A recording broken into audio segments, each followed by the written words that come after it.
நடிகர் ரோபோ சங்கர் உடல்நலக் குறைவால் சென்னையில் உள்ள தனியார் மருத்துவமனையில் அனுமதிக்கப்பட்டுள்ளார். சின்னத்திரை ரியாலிட்டி நிகழ்ச்சிகள் மூலம் பிரபலமான ரோபோ சங்கர் திரைப்படங்களிலும் நடித்துள்ளார். தொடர் படப்பிடிப்பில் இருந்த காரணத்தால் ரத்த அழுத்தம் குறைந்த நிலையில் துறைப்பாக்கத்தில் உள்ள தனியார் மருத்துவமனையில் அனுமதிக்கப்பட்டுள்ளார். மருத்துவர் கண்காணிப்பில் இருக்கும் நிலையில் 2 நாட்களில் வீடு திரும்புவார் என குடும்பத்தினர் கூறியுள்ளனர். டாஸ்மாக் முறைகேடு தொடர்பாக தயாரிப்பாளர் ஆகாஷ் பாஸ்கரன் மற்றும் தொழிலதிபர் விக்ரம் ரவீந்திரன் மீதான மேல் நடவடிக்கைக்கு சென்னை உயர்நீதிமன்றம் விதித்த இடைக்கால தடையை எதிர்த்து உச்சநீதிமன்றத்தில் அமலாக்கத்துறை மேல்முறையீடு செய்துள்ளது. உயர்நீதிமன்ற தடையை மீறி அமலாக்கத்துறை அதிகாரி தனக்கு நோட்டீஸ் அனுப்பியதாக கூறி ஆகாஷ் பாஸ்கரன் நீதிமன்றம் அவமதிப்பு வழக்கு தொடர்ந்துள்ளார். இந்த வழக்கு விசாரணையில் ஆஜரான அமலாக்கத்துறை உதவி இயக்குநர் உயர்நீதிமன்ற தடைக்கு எதிராக அமலாக்கத்துறை உச்சநீதிமன்றத்தில் மேல்முறையீடு செய்துள்ளதால் வழக்கை ஒத்திவைக்க கோரிக்கை விடுத்தது. இருப்பினும் நீதிமன்ற அவமதிப்பு வழக்கை அமலாக்கத்துறை விசாரணைக்கு தடை விதித்த அமர்வை விசாரிக்க வேண்டும் என ஆகாஷ் பாஸ்கரன் தரப்பு வாதிட்டது. இதையடுத்து வழக்கை ஒத்திவைத்த நீதிபதிகள் உரிய அமர்வு முன்பாக பட்டியலிட உத்தரவிட்டனர்.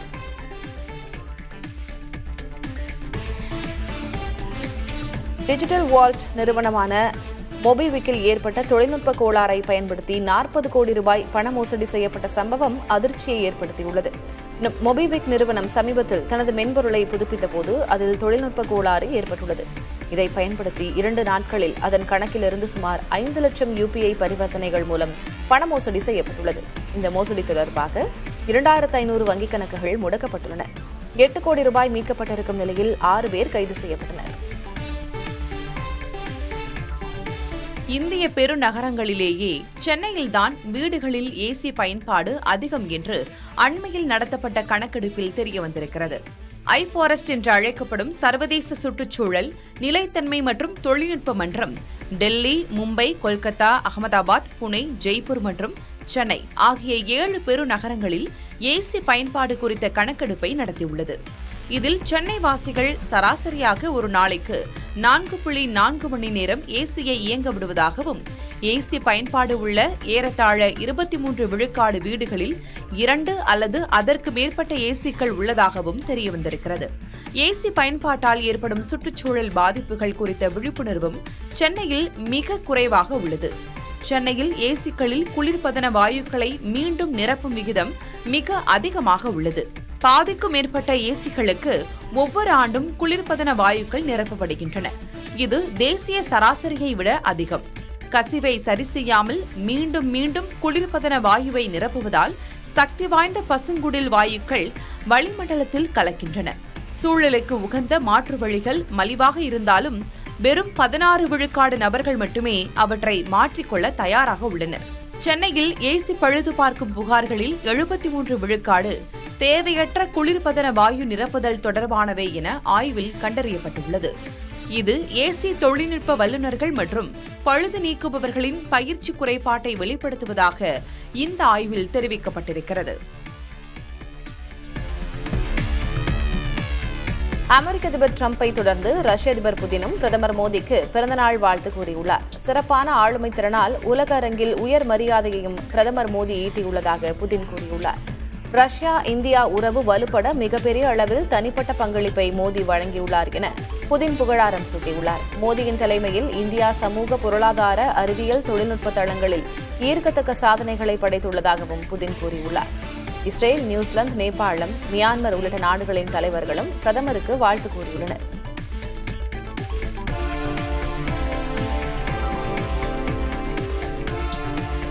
நாட்டோ போல அரபு நாடுகளும் இஸ்லாமிய நாடுகளும் கூட்டுப்படை அமைக்க வேண்டும் என்ற யோசனைக்கு பாகிஸ்தான் பெரும் ஆதரவு அளித்துள்ளது. கத்தார் மீது இஸ்ரேல் நடத்திய தாக்குதல் அரபு நாடுகளை அதிர வைத்துள்ளன. இதையடுத்து கத்தார் தலைநகர் தோஹாவில் அரபு மற்றும் இஸ்லாமிய அமைப்பில் உள்ள 40 நாடுகளின் அவசர கூட்டம் நடைபெற்றது.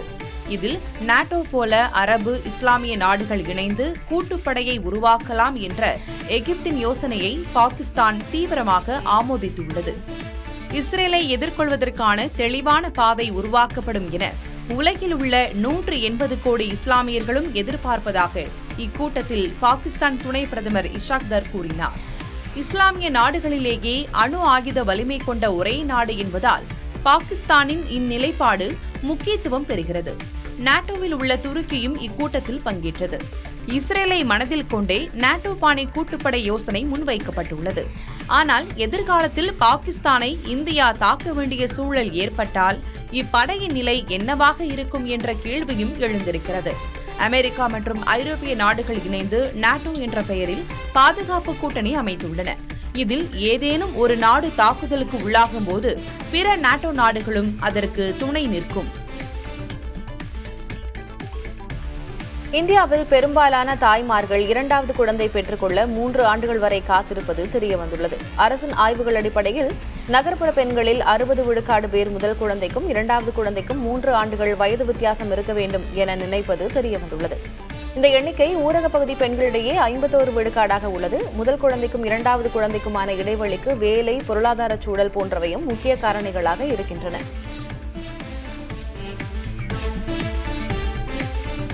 உடல் பருமனை தடுக்கும் முன்னெடுப்புகளை குழந்தை பருவத்திலிருந்தே தொடங்க வேண்டும் என்று மருத்துவர்கள் கூறுகின்றனர்.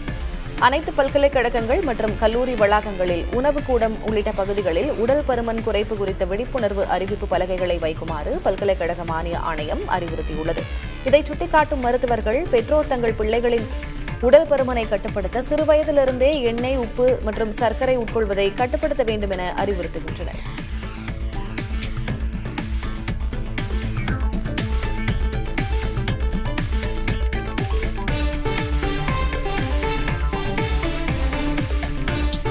திரைக்கலைஞர்களை பார்க்க கூடும் கூட்டம் வாக்குகளாக மாறுமா என்ற கேள்விக்கு நோ கமெண்ட்ஸ் என நடிகர் ரஜினிகாந்த் பதிலளித்துள்ளார்.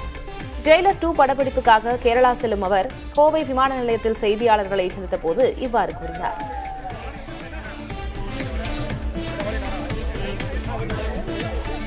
ஜெயிலர் 2 ஷூட்டிங்காக போயிட்டு இருக்கேன். கேரளா போயிட்டு இருக்கேன். அது 6 டேஸாக இருக்கும். 6 டேஸ். ஆமாம். மொத்தம் எவ்வளோ நாள் ஷூட்டிங்? படம் எப்போ எதிர்பார்க்குறாங்க? படம் வந்து ஐ திங்க் ஜூன் மேலே ஆகிடும் next year. Thank you.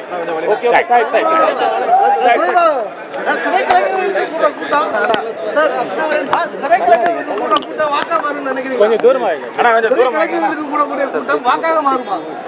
No comments. தமிழகத்தில் ஆட்டோ சேவைகளுக்கான அலைபேசி செயலியை உருவாக்குவதில் அரசு துறைகளிடையே இழுபறி நீடிக்கிறது. தமிழகத்தில் 2013ஆம் ஆண்டுக்கு பிறகு ஆட்டோ கட்டணம் நிர்ணயிக்கப்படவில்லை. இதற்கான தீர்வாக செயலி ஒன்றை அறிமுகம் செய்வதாக 3 ஆண்டுகளுக்கு முன்பு போக்குவரத்து ஆணையரகம் அறிவித்தது. பின்னர் இந்த பணிகளை தொழிலாளர் நலத்துறை மேற்கொள்வதாக கூறப்பட்டது. ஆனால் இதுவரை செயலி பயன்பாட்டுக்கு வரவில்லை. இந்நிலையில் இதற்கான பணிகளை தொழிலாளர் நலத்துறை மேற்கொள்வதாகவும் விரைவில் பயன்பாட்டுக்கு வரும் என்றும் போக்குவரத்து ஆணையரகம் கூறுகிறது.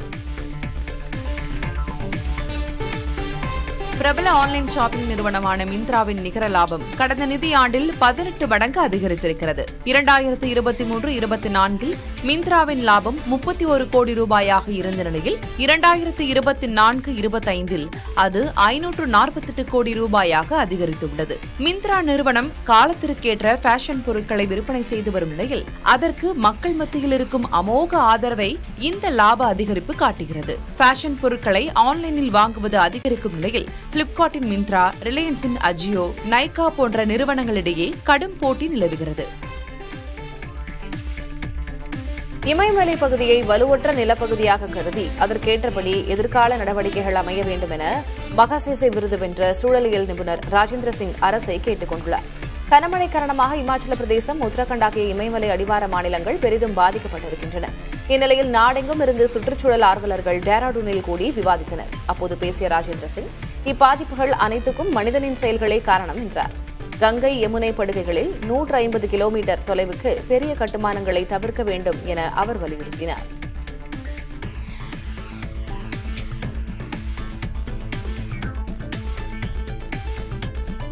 அமெரிக்கா, ஜப்பான், தென்கொரியா ஆகிய நாடுகள் இணைந்து போர் பயிற்சி மேற்கொண்டு வருவது உலகின் கவனத்தை ஈர்த்துள்ளது. இந்நிலையில் சக்தி வாய்ந்த டைபூன் ஏவுகணை செலுத்தும் அமைப்பும் காட்சிப்படுத்தப்பட்டிருந்தது சீனாவை கவலை கொள்ளச் செய்துள்ளது.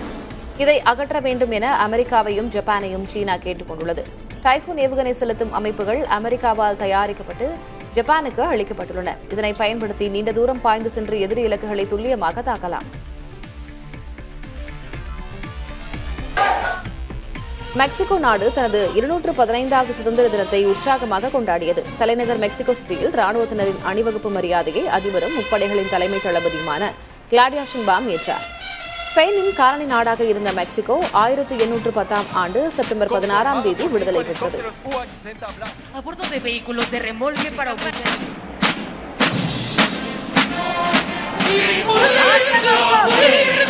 De tierra, aire y mar.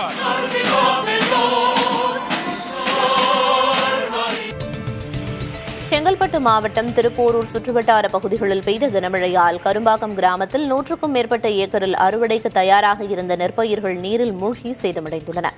இதனால் விவசாயிகள் வேதனையடைந்துள்ளனர்.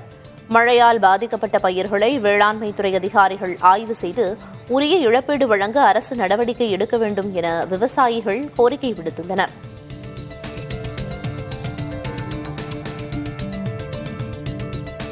ராமேஸ்வரம் பகுதியில் பெய்து வரும் கனமழை காரணமாக ராமேஸ்வரம் ராமநாத சுவாமி கோயிலில் அம்மன் சன்னதிக்கு முன்பு மழைநீர் தேங்கியது.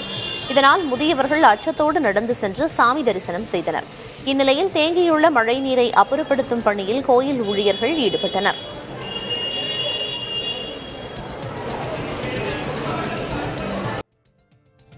கரூரில் திமுக முப்பெரும் விழா இன்று பிற்பகல் நடைபெறுகிறது. திமுக சார்பில் ஒவ்வொரு ஆண்டும் செப்டம்பர் 17ஆம் தேதி அண்ணா பிறந்தநாள், பெரியார் பிறந்தநாள், திமுக தொடங்கப்பட்ட நாள் ஆகியவற்றை இணைத்து முப்பெரும் விழாவாக கொண்டாடப்பட்டு வருகிறது. அதேவேளையில் இந்த ஆண்டு கரூர் திருச்சி புறவழிச்சாலையில் கோடங்கிப்பட்டியில் திமுக முப்பெரும் விழா நடைபெறுகிறது. இதில் திமுக தலைவரும் முதல்வருமான மு.க. ஸ்டாலின் கலந்து கொண்டு கட்சிப் பணிகளில் சிறப்பாக செயல்பட்ட மூத்த முன்னோடிகள் 6 பேருக்கு விருதுகளை வழங்கி சிறப்புரையாற்றுகிறார். விழாவுக்கு கட்சியின் பொதுச் செயலாளர் துரைமுருகன் தலைமை தாங்குகிறார். இந்த விழாவில் சுமார் 2 லட்சம் பேர் வரை பங்கேற்கும் வகையில் ஏற்பாடுகள் செய்யப்பட்டுள்ளன. இது சட்டமன்ற தேர்தலுக்கு முந்தைய திமுக முப்பெரும் விழா என்பதால் முக்கியத்துவம் பெறுகிறது. திமுக முப்பெரும் விழாவில் முதல்வர் மு.க. ஸ்டாலின் திறந்த வேனில் தொண்டர்களுக்கு நடுவே செல்லும் வகையில் ஏற்பாடு செய்யப்பட்டுள்ளது. ராம்புக்கு பதிலாக சுமார் 800 மீட்டருக்கு சாலை அமைக்கப்பட்டுள்ளது. திமுக தலைவரும் முதல்வருமான மு.க. ஸ்டாலின் இந்த சாலை வழியாக திறந்த வேனில் கட்சி தொண்டர்களையும் நிர்வாகிகளையும் பார்த்து கையசைத்தவாறு செல்ல திட்டமிடப்பட்டு அதற்கான ஏற்பாடுகள் செய்யப்பட்டுள்ளன.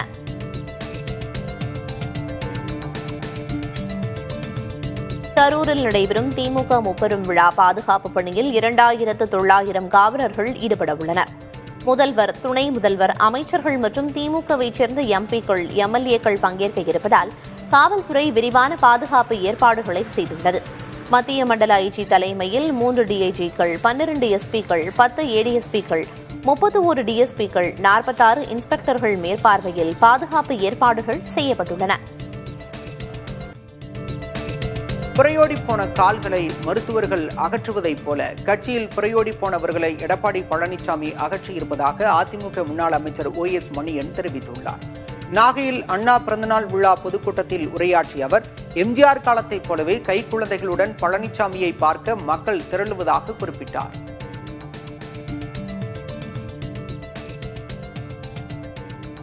நம்முடைய காலிலே ஒரு புரையோடி போச்சு.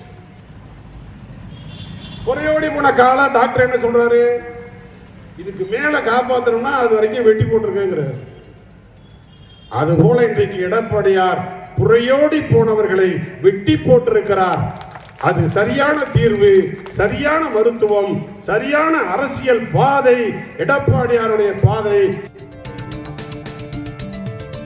வன்னியருக்கு இடஒதுக்கீடு கோரி டிசம்பர் 17ஆம் தேதி பாமக சார்பில் சிறை நிரப்பும் போராட்டம் நடைபெறும் என அக்கட்சியின் தலைவர் அன்புமணி ராமதாஸ் அறிவித்துள்ளார். இதுகுறித்து வெளியிடப்பட்ட அறிக்கையில், உச்சநீதிமன்றம் உத்தரவிட்டு 1267 நாட்களாகியும் உள் இடஒதுக்கீடு விவகாரத்தில் இதுவரை திமுக அரசு ஒரு துரும்பை கூட கிள்ளி போடவில்லை என குறிப்பிட்டுள்ளார். வன்னியர்களுக்கு முழுமையான சமூக நீதி கிடைக்காததற்கு காரணம் திமுக அரசுதான் என குற்றஞ்சாட்டிய அவர், வரும் டிசம்பர் 17ஆம் தேதி அனைத்து மாவட்டங்களிலும் சிறை நிரப்பும் போராட்டம் நடைபெறும் என அறிவித்துள்ளார்.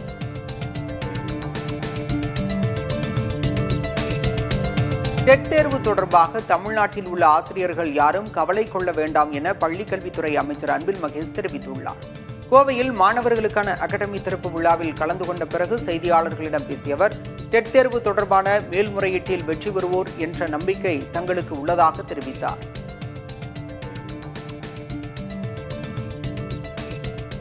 என்சிடியிலே பார்த்தீங்கன்னா நமக்கு வந்து சொல்லக்கூடிய ஒரு கிளாஸ்லேயே பார்த்தீங்கன்னா இது வந்து ரெட்ராஸ்பெக்டிவ் முறையில் வராது. இந்த ஆக்ட் வந்ததுக்கு அப்புறமேட்டு உள்ளவங்களுக்கு மட்டும்தான் அப்ளை ஆகணும். அது ஒரு இதே சரத்தை இருக்குது அதில். ஸோ இந்த கிரவுண்ட்ஸ் அடிப்படையில் வந்து ரிவ்யூ பெட்டிஷன் போகிறோம். கண்டிப்பாக அதில் நாங்கள் வெற்றி பெறுவோங்கிற நம்பிக்கை இருக்குது. ஸோ டீச்சர்ஸ் வந்து no need to get panic. இது வந்து எங்களோட டீச்சர்ஸ் நீங்கள் எல்லாருமே ஃபர்ஸ்ட் ஆஃப் ஆல் நீங்கள் தமிழ்நாட்டு டீச்சர்ஸ், உங்களை நாங்கள் பாதுகாக்காமல் வேறு யார் பாதுகாக்க போகிறோம்? ஸோ அதனால் யாரும் பயப்படுத்தல. நீங்கள் பாட்டு உங்கள் பணியை நீங்கள் நிம்மதியாக செய்யுங்க. தமிழக சட்டமன்ற தேர்தலையொட்டி சென்னை அடுத்த அக்கரையில் பாஜக தேசிய அமைப்பு செயலர் BL சந்தோஷ் தலைமையில் நடைபெற்ற அக்கட்சியின் சிந்தனை கூட்டத்தில் பல்வேறு முக்கிய முடிவுகள் எடுக்கப்பட்டுள்ளன. அதன் ஒரு பகுதியாக பாஜக மாநில தலைவர் நயினார் நாகேந்திரனுக்கு அனைத்து பொறுப்பாளர்களையும் கண்காணித்து தேர்தல் பணிகளை முழு வீச்சில் செயல்படுத்துவது தொடர்பாக குழு அமைத்து செயல்படவும், முன்னாள் மாநில தலைவர் அண்ணாமலைக்கு தமிழக அரசியலில் நடப்பு சூழல் பற்றிய விவரங்களை மக்கள் மத்தியில் கொண்டு செல்வது தொடர்பாக குழு அமைத்து செயல்படவும் BL சந்தோஷ் உத்தரவிட்டுள்ளதாக கூறப்படுகிறது. இதேபோன்று தமிழிசை சவுந்தரராஜன், H ராஜா, வானதி ஸ்ரீனிவாசன் ஆகியோருக்கும் சட்டமன்ற தேர்தல் பணிகள் தொடர்பாக குழுக்கள் அமைத்து செயல்படவும், குழுக்களின் நடவடிக்கையை மாதந்தோறும் கட்சியின் தலைமைக்கு அறிக்கையாக சமர்ப்பிக்கவும் BL சந்தோஷ் உத்தரவிட்டுள்ளதாக தகவல் வெளியாகியுள்ளது. பீகார் முதல்வர் நிதிஷ்குமார் அரசு டெல்லியிலிருந்து நீக்கப்படுவதாக இயக்கப்படுவதாகவும் ராஷ்டிரிய ஜனதாதள கட்சியின் தலைவர் தேஜஸ்வி யாதவ் கூறியுள்ளார். தன்னுடைய 5 நாள் பீகார் அதிகார யாத்திரையை தேஜஸ்வி செவ்வாய்க்கிழமையன்று தொடங்கினார்.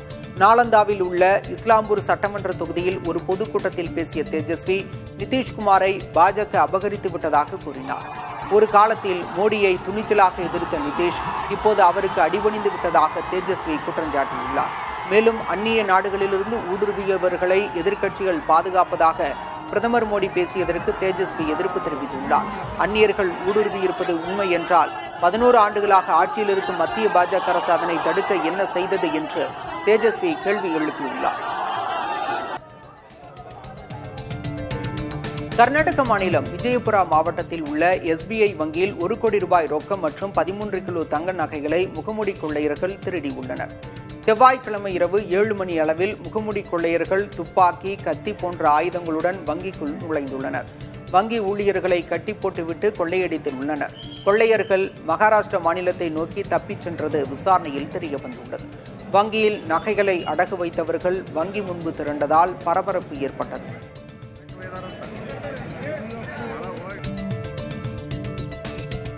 மத்திய பிரதேசத்தில் உள்ள பிரசித்தி பெற்ற கஜுராஹோ கோயிலில் தலையற்ற விஷ்ணு சிலையை சீரமைத்து மீண்டும் நிறுவ கோரிய மனுவை உச்சநீதிமன்றம் தள்ளுபடி செய்தது. யுனெஸ்கோவின் அங்கீகாரம் பெற்ற இந்த கோயிலில் முகாலய படையெடுப்பின் போது விஷ்ணு சிலை சேதப்படுத்தப்பட்டதாக குற்றஞ்சாட்டிய மனுதாரர் சிலையை மீண்டும் நிறுவுவது பக்தர்களின் வழிபாட்டு உரிமை என தெரிவித்தார். இதை ஏற்க மறுத்த உச்சநீதிமன்றம் இது விளம்பரத்திற்காக தாக்கல் செய்யப்பட்ட மனு என்றும், விஷ்ணுவின் தீவிர பக்தர் என்றால் கடவுளிடமே சென்று வேண்டிக் கொள்ளுங்கள் என்றும் கூறி மனுவை தள்ளுபடி செய்தது.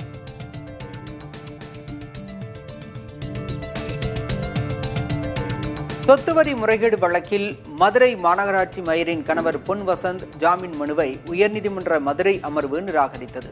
இது தொடர்பான விசாரணையின் போது பொன் வசந்த் வேண்டுமென்றே வழக்கில் சிக்க வைக்கப்பட்டிருப்பதாக மனுதாரர் தரப்பு வாதிட்டது. அதே சமயம் ஆரம்பத்திலேயே அவர் 33 கட்டடங்களுக்கு வரி குறைப்பு செய்ததாகவும், இதன் மூலம் சுயநலமாக பல லட்சங்கள் பயனடைந்ததாகவும் அரசு தரப்பு வாதிட்டது. இதனை கேட்டறிந்த நீதிமன்றம் தற்போது ஜாமீன் வழங்கினால் அனைத்து சாட்சிகளையும் கலைக்கக்கூடிய வாய்ப்பு உள்ளது என கூறி வழக்கை தள்ளுபடி செய்தது.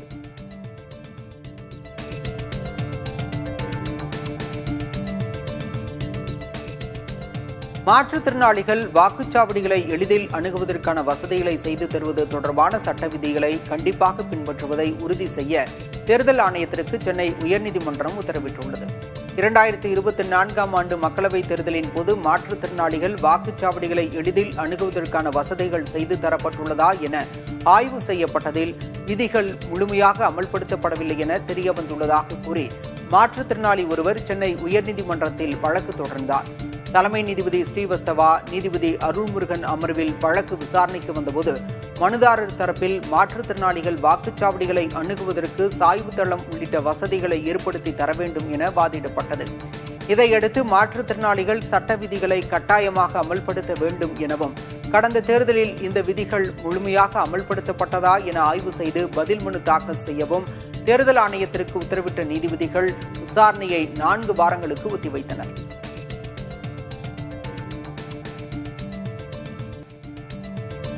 ராமேஸ்வரம் தீவு பகுதிகளில் அரை மணி நேரம் இடைவிடாமல் மழை பெய்ததால் பொதுமக்களும் விவசாயிகளும் மகிழ்ச்சி அடைந்துள்ளனர். தெற்கு வங்கக்கடல் பகுதியில் வளிமண்டல மேலடுக்கு சுழற்சி காரணமாக தனுஷ்கோடி, தங்கச்சிமடம் உள்ளிட்ட தீவு பகுதிகளில் புதன்கிழமை காலை தொடர்ச்சியாக அரை மணி நேரம் பலத்த மழை பெய்தது. கடந்த 10 நாட்களாக கடுமையான வெயில் வாட்டி வதைத்த நிலையில் மழையால் வெப்பம் தணிந்துள்ளது. ராமநாதபுரம் மாவட்டம் முழுவதும் மேகமூட்டமாக காணப்படுகிறது. குளிர்ந்த காற்றும் வீசி வருகிறது.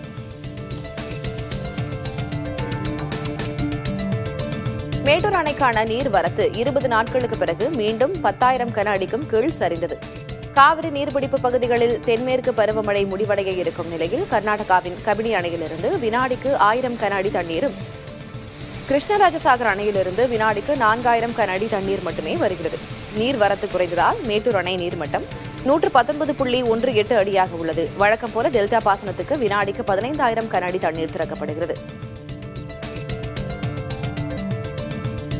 மாற்றுத்திறனாளி பெண் வன்கொடுமை செய்யப்பட்ட வழக்கில் 2 இளைஞர்களுக்கு ஆயுள் தண்டனை விதித்து திருச்சி நீதிமன்றம் தீர்ப்பளித்துள்ளது. திருச்சி அருகே உள்ள கிராமத்தைச் சேர்ந்த மாற்றுத்திறனாளி பெண்ணை பிரகாஷ், ரமேஷ் ஆகிய 2 இளைஞர்கள் பாலியல் வன்கொடுமை செய்ததாக கூறப்படுகிறது. கடந்த 2022ஆம் ஆண்டு நடைபெற்ற இச்சம்பவம் தொடர்பான வழக்கு விசாரணை திருச்சி 1வது கூடுதல் நீதிமன்றத்தில் நடைபெற்று வந்தது. விசாரணை முடிவடைந்த நிலையில் குற்றவாளிகள் இருவருக்கும் ஆயுள் தண்டனை விதித்து நீதிபதி சுவாமிநாதன் உத்தரவிட்டார். தாவேக தலைவர் விஜய் பரப்புரைக்கு அனுமதி கோரி சென்னை உயர்நீதிமன்றத்தில் வழக்கு தொடரப்பட்டுள்ளது. தாவேக பொதுச் செயலாளர் நிர்மல்குமார் தாக்கல் செய்த மனுவில் தங்கள் கோரிக்கையை பாரபட்சமின்றி பரிசீலிக்க காவல் அதிகாரிகளுக்கு அறிவுறுத்த வேண்டும் என வலியுறுத்தப்பட்டுள்ளது. இதுகுறித்த உத்தரவுகளை தமிழக டிஜிபிக்கு பிறப்பிக்க கோரி உயர்நீதிமன்றத்தில் முறையிடப்பட்டுள்ளது. இந்த மனு நீதிபதி என் சதீஷ்குமார் முன்பு விரைவில் விசாரணைக்கு வரவுள்ளதாக தெரிவிக்கப்பட்டுள்ளது.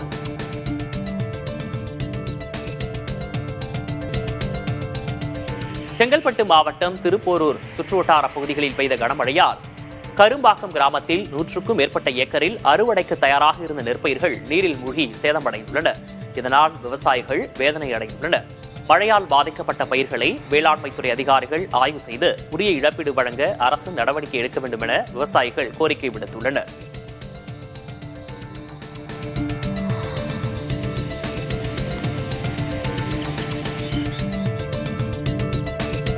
சென்னைக்கு அருகே 2000 ஏக்கரில் சர்வதேச நகரம் உருவாக்க செங்கல்பட்டு மாவட்டம் தேர்வாகியுள்ளது. தமிழகத்தில் மக்களின் அனைத்து தேவைகளையும் ஒரே இடத்தில் பூர்த்தி செய்யும் வகையில் ஒருங்கிணைந்த புதிய நகரங்களை உருவாக்க தமிழக அரசு முடிவு செய்துள்ளது. அங்கு குடியிருப்புகள், கல்வி நிறுவனங்கள், மருத்துவமனை, தகவல் தொழில்நுட்ப பூங்கா போன்றவை இடம்பெறும். மேலும் சாலை, பேருந்து, மெட்ரோ ரயில் வசதிகள் வாயிலாக சென்னை உள்ளிட்ட முக்கிய நகரங்களுடன் சர்வதேச நகரம் இணைக்கப்படும். அதன்படி தற்போது சர்வதேச நகரமாக செங்கல்பட்டு தேர்வு செய்யப்பட்டுள்ளது.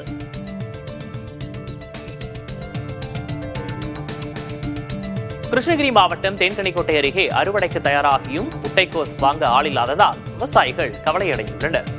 சொப்புக்குட்டை கிராமத்தில் வழக்கத்தை விட 5 முதல் 6 கிலோ எடை கொண்ட ராட்சச முட்டைக்கோஸ் விளைந்துள்ளன. இதனால் அதிக எடை இருப்பதாக கூறி வியாபாரிகள் முட்டைக்கோஸை வாங்க மறுத்ததாக கூறப்படுகிறது. நர்சரி நிறுவனத்தினர் போலியான நாற்றுகளை கொடுத்து ஏமாற்றியதால் பல லட்சம் ரூபாய் நஷ்டம் ஏற்பட்டுள்ளதாக விவசாயிகள் குற்றஞ்சாட்டுகின்றனர்.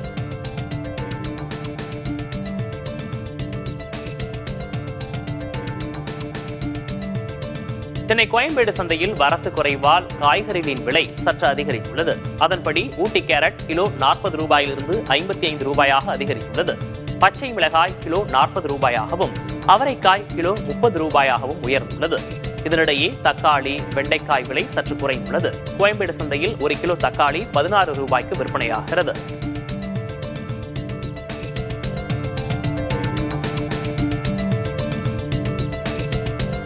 திருச்சி மாவட்டம் மணப்பாறை அருகே 2 வெவ்வேறு வீடுகளில் 20 சவர நகைகள் கொள்ளையடிக்கப்பட்டுள்ளன. பாப்பாப்பட்டியைச் சேர்ந்த சின்னப்பன் என்பவரது வீட்டில் திருமணம் முடிந்த நிலையில் பீரோவில் வைக்கப்பட்டிருந்த 3 லட்சம் ரூபாய் 20 சவர நகைகளை மர்ம நபர்கள் திருடிச் சென்றுள்ளனர். அதேபோல அருகே உள்ள அவரது உறவினர் பழனிசாமியின் வீட்டில் பூஜை அறையில் வைக்கப்பட்டிருந்த 1 லட்சம் ரூபாய் கொள்ளையடிக்கப்பட்டுள்ளது.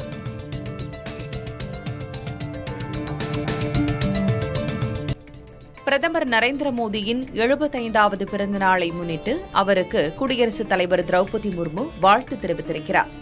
இதுகுறித்து எக்ஸ் வலைதளத்தில் அவர் வெளியிட்ட பதிவில் கடின உழைப்பை வெளிப்படுத்தி தனது அசாதாரண தலைமைத்துவத்தின் மூலம் நாட்டில் மிகப்பெரிய இலக்குகளை அடையும் கலாச்சாரத்தை வித்திட்டவர் என குறிப்பிட்டுள்ளார்.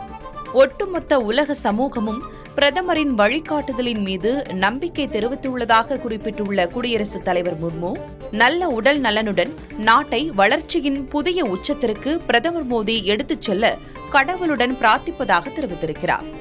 இதேபோல் குடியரசு துணைத் தலைவர் CP ராதாகிருஷ்ணன் வெளியிட்ட பதிவில், தொலைநோக்கு பார்வை கொண்ட தனது தலைமையின் கீழ் உலக அரங்கில் தனக்கென தனி முத்திரையை பிரதமர் மோடி பதித்துள்ளதாகவும், அவரின் தலைமையின் கீழ் வளர்ந்த நாடாக மாறும் இலக்கை நோக்கி இந்தியா சீராக முன்னேறி வருவதாகவும் குறிப்பிட்டுள்ளார். நாட்டிற்கான சேவையை தொடர்ந்து மேற்கொள்ள நீண்ட ஆரோக்கியமான மற்றும் நிறைவான வாழ்வு வாழ பிரதமரை வாழ்த்துவதாக குறிப்பிட்டுள்ளார். தமிழ்நாடு ஆளுநர் RN ரவி வெளியிட்ட எக்ஸ் பதிவில், தமிழ்நாடு மக்கள் சார்பாக பிரதமர் மோடிக்கு தனது வாழ்த்துக்களை தெரிவித்துக் கொள்வதாக குறிப்பிட்டிருக்கிறார். பிரதமரின் தலைமையின் கீழ் நமது நாடு வளர்ச்சி அடைந்து வருவதாக குறிப்பிட்டுள்ள அவர், தமிழ் மொழியை பாதுகாத்து அதை ஊக்குவிப்பதில் அர்ப்பணிப்புடன் இருந்து வருவதாகவும் புகழாரம் சூட்டியுள்ளார். பிரதமர் நரேந்திர மோடியின் 75வது பிறந்தநாளை முன்னிட்டு ஒடிசாவின் புரி கடற்கரையில் அவரது பிரம்மாண்ட மணல் சிற்பம் ஒன்று உருவாக்கப்பட்டுள்ளது. பிரபல மணல் சிற்ப கலைஞர் சுதர்சன் பட்நாயக்கால் வடிவமைக்கப்பட்டுள்ள இந்த சிற்பத்தில் பிரதமர் மோடியின் உருவத்துடன் அவருக்கு பிறந்தநாள் வாழ்த்து கூறும் வாசகங்களும் இடம்பெற்றுள்ளன. தாமரை மலர்களால் அலங்கரிக்கப்பட்டிருந்த அந்த மணல் சிற்பம் அனைவரின் கவனத்தையும் ஈர்த்துள்ளது. இடஒதுக்கீடு போராட்டத்தில் உயிர் நீத்த 21 தியாகிகளின் உருவப்படத்திற்கு பாமக நிறுவனர் ராமதாஸ் தைலாபுரத்தில் மலர் தூவி மெழுகுவர்த்தி ஏந்தி அஞ்சலி செலுத்தினார். தந்தை பெரியாரின் பிறந்தநாளை முன்னிட்டு பெரியார் சிலைக்கும் மாலை அணிவித்து மரியாதை செலுத்தினார். அப்போது பாமக கௌரவ தலைவர் GK மணி மற்றும் ராமதாஸின் மூத்த மகள் தாதிமதி உள்ளிட்டோர் உடனிருந்தனர். பின்னர் செய்தியாளர்களை சந்தித்த ராமதாஸ், இடஒதுக்கீடு போராட்டத்தில் நிச்சயம் வெற்றி பெறுவோம் என தெரிவித்தார். மக்கள் தொகைக்கு ஏற்ப போதாது என்பதனாலே 10.5 கொடுக்க வேண்டும் என்று தொடர்ந்து போராடி வருகிறோம். அந்த போராட்டத்தில் நிச்சயமாக வெற்றி பெறுவோம். வன்னியருக்கு இடஒதுக்கீடு கோரி டிசம்பர் 17ஆம் தேதி பாமக சார்பில் சிறை நிரப்பும் போராட்டம் நடைபெறும் என அக்கட்சியின் தலைவர் அன்புமணி ராமதாஸ் அறிவித்துள்ளார். இதுகுறித்து வெளியிடப்பட்ட அறிக்கையில், உச்சநீதிமன்றம் உத்தரவிட்டு 1267 நாட்களாகியும் உள் இடஒதுக்கீடு விவகாரத்தில் இதுவரை திமுக அரசு ஒரு துரும்பை கூட கிள்ளி போடவில்லை என குறிப்பிட்டுள்ளார். வன்னியர்களுக்கு முழுமையான சமூக நீதி கிடைக்காததற்கு காரணம் திமுக அரசுதான் என குற்றஞ்சாட்டிய அவர், வரும் டிசம்பர் 17ஆம் தேதி அனைத்து மாவட்டங்களிலும் சிறை நிரப்பும் போராட்டம் நடைபெறும் என அறிவித்துள்ளார். சென்னை மாதவரம் மின்சார வாரிய அலுவலகத்தை தொழிற்சாலை உரிமையாளர்கள் முற்றுகையிட்டனர்.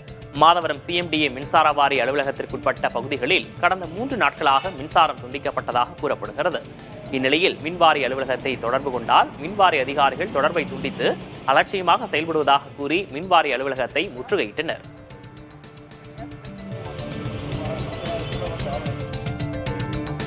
நாமக்கல் மாவட்டம் திருச்செங்கோட்டில் இடி மின்னலுடன் பெய்த கனமழையால் சாலைகளில் குளம் போல் தண்ணீர் தேங்கியது. SNT சாலை, சங்ககிரி சாலை, மரக்கடை பகுதி, தெப்பக்குளம் பகுதி, தேவனாங்குறிச்சி சாலை ஆகிய இடங்களில் இடுப்பு அளவிற்கு மழைநீர் தேங்கி நின்றது.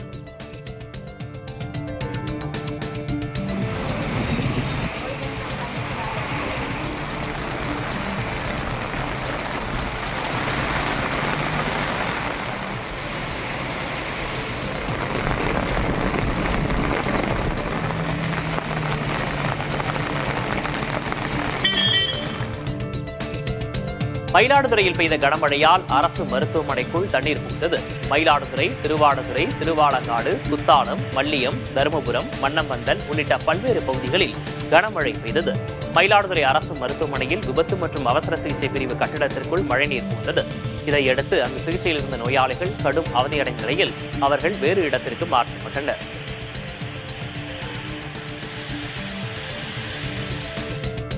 கமல்ஹாசனுடன் இணைந்து நடிக்க தனக்கும் ஆசை இருப்பதாகவும் அதற்கு ஏற்ற கதை கிடைத்தால் இருவரும் இணைந்து திரையில் தோன்றுவோம் என நடிகர் ரஜினிகாந்த் கூறியுள்ளார்.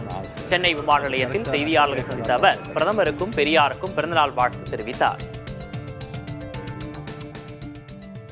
Next Rajkamal and red giant 2 பேருக்கு சேர்ந்து ஒரு படம் பண்ண போவேன். இன்னும் டைரக்டர் ஃபிக்ஸ் ஆகலை. நம்ம 2 பேரும் ஆக்ட் பண்ணணும்னு ஆசை. அது கரெக்டான கதாபாத்திரம் கிடைக்கணும். கிடைச்சா ஆக்ட் பண்ணணும். இன்னும் பிளான் இருக்கா சார்? பிளான் இருக்கு. இன்னும் டைரக்டர், கதாபாத்திரம் ரெடியாக இன்னும் ஃபிக்ஸ் ஆகுது சார். இன்னைக்கு பெரியாருக்கும் பிறந்த நாள், பிரதமருக்கும் பிறந்த நாள். என்னுடைய வாழ்த்து. திருப்பதி ஏழுமலையான் கோயிலில் புரட்டாசி மாத பிறப்பை ஒட்டி பக்தர்கள் கூட்டம் அலைமோதியது. பெருமாளுக்கு மிகவும் உகந்த மாதமாக கருதப்படும் புரட்டாசி மாதத்தின் முதல் நாளான இன்று திருப்பதி ஏழுமலையான் கோயிலுக்கு சாமி தரிசனம் செய்வதற்காக பக்தர்கள் குவிந்தனர். இலவச தரிசனத்திற்காக உள்ள 31 கியூ அறைகளும் நிரம்பியதால் சுமார் 2 கிலோமீட்டருக்கு பக்தர்கள் நீண்ட வரிசையில் காத்திருக்கின்றனர். இதனால் 24 மணி நேரமும் இலவச தரிசனத்திற்கு திருமலை தேவஸ்தானம் அனுமதி வழங்கியுள்ளது.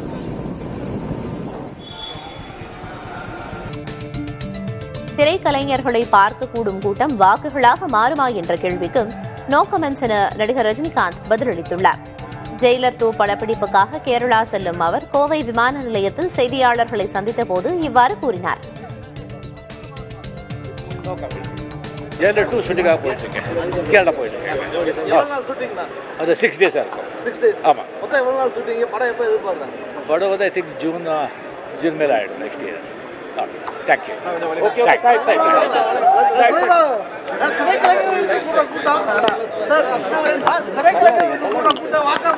கொஞ்சம் தூரமா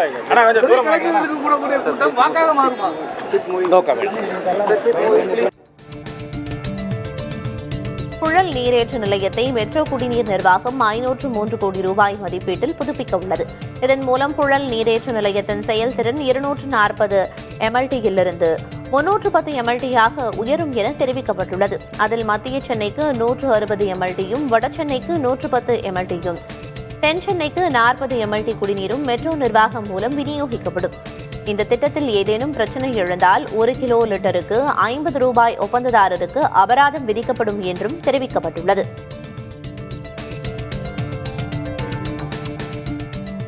இந்தியாவில் பெரும்பாலான தாய்மார்கள் 2வது குழந்தை பெற்றுக்கொள்ள 3 ஆண்டுகள் வரை காத்திருப்பது தெரியவந்துள்ளது.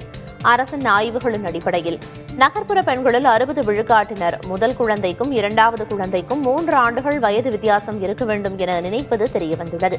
இந்த எண்ணிக்கை ஊரகப்பகுதி பெண்களிடையே 51 விழுக்காடாக உள்ளது. முதல் குழந்தைக்கும் 2வது குழந்தைக்குமான இடைவெளிக்கு வேலை, பொருளாதார சூழல் போன்றவையும் முக்கிய காரணிகளாக உள்ளன.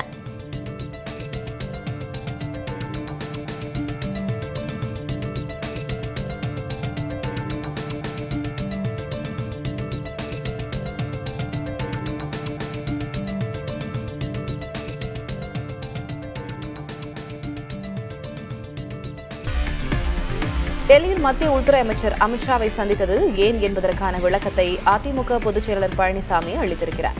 அமித்ஷாவுடனான சந்திப்பு குறித்த புகைப்படத்தை எக்ஸ் வலைதளத்தில் பழனிசாமி வெளியிட்டுள்ளார்.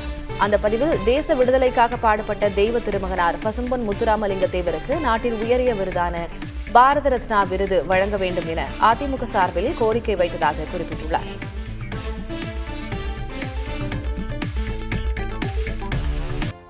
கூட்டணி கட்சியின் மூத்த தலைவரை சந்தித்துவிட்டு எடப்பாடி பழனிசாமி முகத்தை மூடிக்கொண்டு வந்தது ஏன் என அமமுக பொதுச் செயலாளர் டிடிவி தினகரன் கேள்வி எழுப்பியுள்ளார்.